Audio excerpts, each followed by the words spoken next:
क्या हुआ? अचानक अयोध्या में 22 जनवरी के पहले देखे गए गिद्ध हुआ बड़ा चमत्कार। लोग इन्हें भगवान श्री राम की प्राण प्रतिष्ठा में आए हुए जटायु बता रहे हैं। लोगों का कहना है कि प्राण प्रतिष्ठा के पहले जटायु का दिखना कोई संयोग नहीं हो सकता। जो जानेंगे इस वीडियो में, पूरी खबर अंत तक बने रहे दोस्तों। जो गिद्ध पिछले कई सालों में हमें नजर भी नहीं आए, अचानक अयोध्या के अंदर बड़ी संख्या में गिद्धों का झुंड पहुंच आना। कई लोग इन्हें साक्षात जटायु कह रहे हैं, जो भगवान श्री राम के मंदिर की प्राण प्रतिष्ठा में शामिल होने के लिए आए हैं। लोगों को हैरानी इसलिए हो रही है क्योंकि जो गिद्ध की प्रजाति विलुप्त होने की कगार पर है, साल 2000 के बाद इतनी संख्या में कहीं पर भी नजर नहीं आए। और इतनी बड़ी संख्या में अयोध्या पहुंच जाना वाकई में भगवान श्री राम का चमत्कार है। और यह खबर जब मीडिया के अंदर पहुंची तो सब जगह भगवान श्री राम के चमत्कार की चर्चा होने लगी। इस चमत्कार को आज साइंटिस्ट भी मान रहे हैं। आज के इस वीडियो में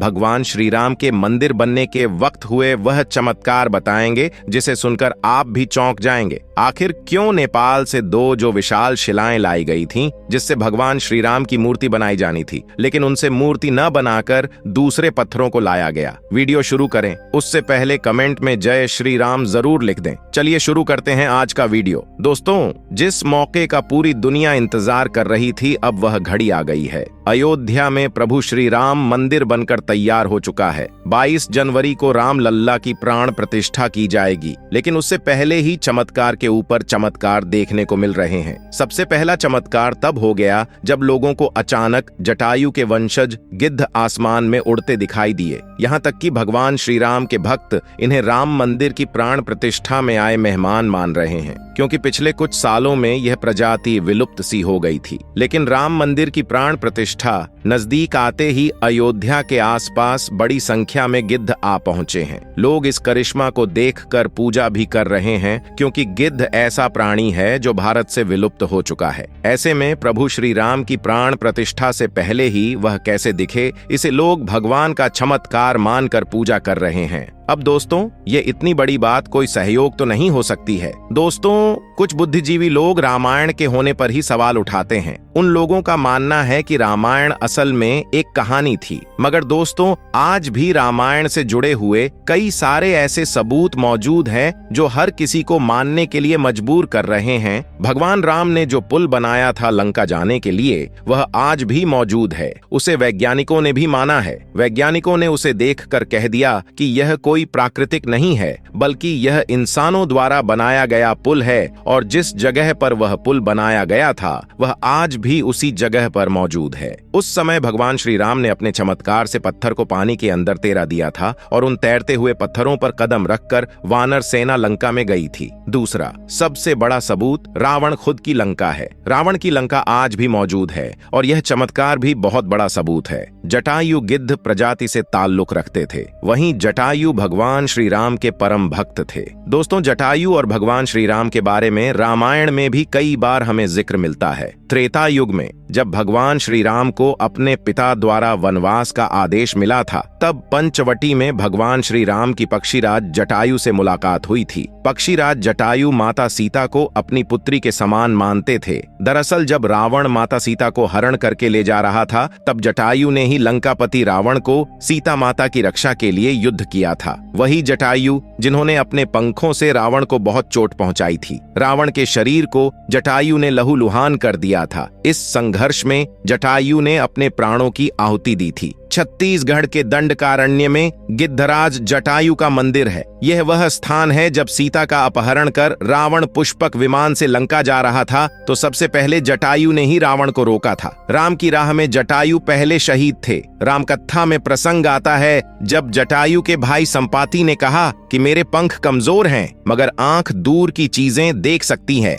इसीलिए मैं सीता जी को अशोक वाटिका में बैठी देख रहा हूँ। इसलिए लोग इन्हें साक्षात जटायु के वंशज मान रहे हैं। दोस्तों, अयोध्या नगरी के अंदर ही भगवान श्री राम का जन्म हुआ था। जिसका जिक्र वाल्मीकि की रामायण में भी है। सालों तक चले राम राज्य के बाद जब श्री राम ने जल समाधि ले ली तो अयोध्या नगरी सूनी हो गई। पौराणिक मान्यताओं के अनुसार उज्जैनी के राजा विक्रमादित्य जब यहाँ आखेट करने आए तो उन्हें उजाड़ भूमि पर कुछ चमत्कार दिखाई देने लगे। खोज की तो पता चला कि यह श्री राम की जन्म भूमि है। इसके बाद उन्होंने यहाँ श्री राम के भव्य मंदिर का निर्माण कराया, जिसमें काले रंग की कसौटी पत्थर वाले 84 स्तंभ थे। समय समय पर यहाँ राजाओं ने मंदिर की देखभाल की, लेकिन 14वीं शताब्दी में जब भारत में मुगलों का शासन हुआ तो श्री राम जन्मभूमि को नष्ट कर वहाँ बाबरी मस्जिद बना दी गई। 1525 में राम जन्मभूमि मंदिर को बाबर के सेनापति मीर बांकी ने ध्वस्त करवाया था। बाबरी मस्जिद की 3 गुंबद थी, जिसके बाहरी हिस्से में एक चबूतरे में श्री राम के बाल स्वरूप की पूजा होती थी। इसे राम चबूतरा कहते थे। लेकिन 1950 में बाबरी मस्जिद के मुख्य गुंबद के ठीक नीचे वही मूर्ति निकली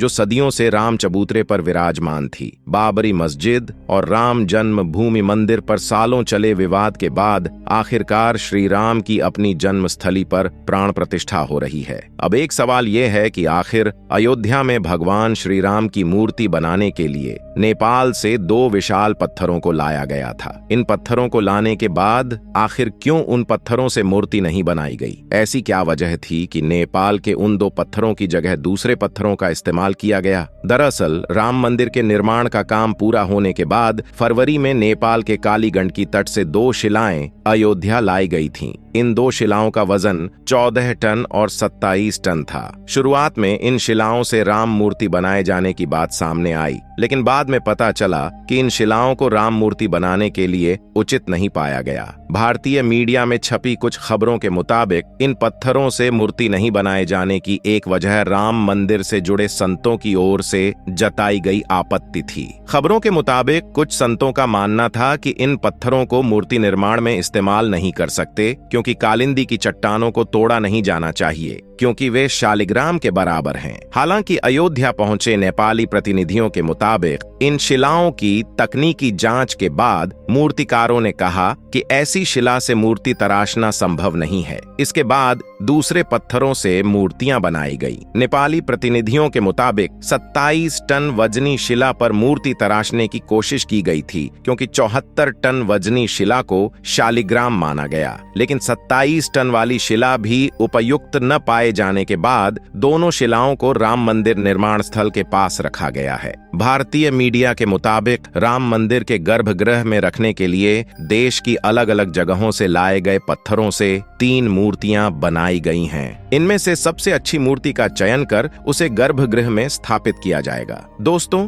अयोध्या में दुनिया का सबसे बड़ा विशाल मंदिर बन रहा है। लोग बेसब्री से इंतजार कर रहे हैं राम मंदिर के लिए। कुल 67 एकड़ जमीन है, जिसे 2 एकड़ में मंदिर बन रहा है। पहले मंदिर के मुख्य शिखर की ऊंचाई 128 फीट थी, अब यह 161 फीट होगी। 3 की जगह 5 गुंबद और 1 मुख्य शिखर होगा। वैसे तो साल 2020 में ही काम शुरू कर दिया गया था। प्रधानमंत्री नरेंद्र मोदी ने 5 अगस्त 2020 को अयोध्या में राम मंदिर की आधारशिला रखी थी। साल 1994 में बाबरी मस्जिद को ढहा दिया गया था, जिसके बाद हिंदू पक्ष और मुस्लिम पक्ष के बीच इलाहाबाद हाई कोर्ट से लेकर सुप्रीम कोर्ट तक लंबी कानूनी लड़ाई चली। इसके बाद नवंबर 2019 में ऐतिहासिक फैसला सुनाया और आदेश दिया कि अयोध्या में विवादित जमीन पर मंदिर बनाया जाए। इस फैसले में यह भी शामिल था कि केंद्र सरकार मस्जिद के निर्माण के लिए सुन्नी वक्फ बोर्ड की 5 एकड़ वैकल्पिक जमीन उपलब्ध कराए। अब दोस्तों, आप इसे लेकर क्या सोचते हैं? कमेंट के माध्यम से जरूर बताएं। धन्यवाद।